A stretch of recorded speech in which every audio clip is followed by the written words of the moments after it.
Hello, this is Father Daniel Kim, Maryknoll Missioner, and welcome to our daily Gospel reading and reflection. Today's Gospel reading is according to St. Mark, chapter 9, verses 14 to 29. As Jesus came down from the mountain with Peter, James, John, and approached the other disciples, they saw a large crowd around them and scribes arguing with them. Immediately on seeing him, the whole crowd was utterly amazed. They ran up to him and greeted him. He asked them, "What are you arguing about with them?" Someone from the crowd answered him, "Teacher, I have brought to you my son possessed by a mute spirit.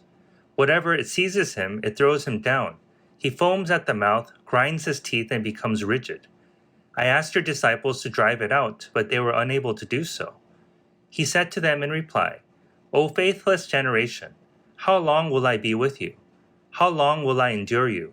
Bring him to me." They brought the boy to him. And when he saw him, the spirit immediately threw the boy into convulsions. As he fell to the ground, he began to roll around and foam at the mouth. Then he questioned his father, "How long has this been happening to him?" He replied, "Since childhood. It has often thrown him into fire and into water to kill him. But if you can do anything, have compassion on us and help us." Jesus said to him, "If you can, everything is possible to one who has faith." Then the boy's father cried out, "I do believe, help my unbelief." Jesus, on seeing a crowd rapidly gathering, rebuked the unclean spirit and said to it, "Mute and deaf spirit, I command you, come out of him and never enter him again." Shouting and throwing the boy into convulsions, it came out. It became like a corpse, which caused many to say, "He is dead." But Jesus took him by the hand, raised him, and he stood up.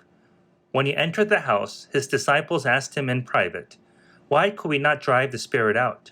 He said to them, "This kind can only come out through prayer." The Gospel of the Lord. Praise to you, O Lord Jesus Christ. What struck out to me in today's passage was how the mute spirit caused the boy to grit his teeth when encountering Christ. This scene reminds me of the circumstances that prompts us to grind our teeth, or in other words, the tendency to tense up with all of our might. One of the symptoms that we are in a state of resistance is teeth grinding, especially as we process negative thoughts and emotions when we are asleep. And the spirit who is causing the poor boy to grind his teeth can symbolize one's resistance to God's love. One way of looking at hell can be seen as a state where one's resistance to God's love is so total that there is no room for salvation. Not because of God's doing, rather due to one's decision to completely reject and fight against God's perfect love and mercy. So let us be aware of the greatest sin we can commit, that is, believing that whatever sins we have committed are greater than God's mercy and love. Thank you for listening to today's Gospel reading and reflection. Please be sure to tune in again tomorrow. Have a blessed and wonderful day. If you enjoyed today's Gospel reading and reflection, please make sure that you subscribe wherever you're listening to podcasts. Also, if you know somebody who may find value in today's reading, please make sure that you share it with them.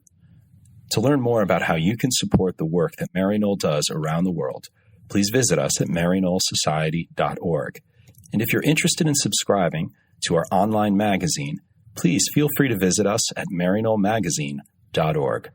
Thank you once again for spending your time with us today, and God bless.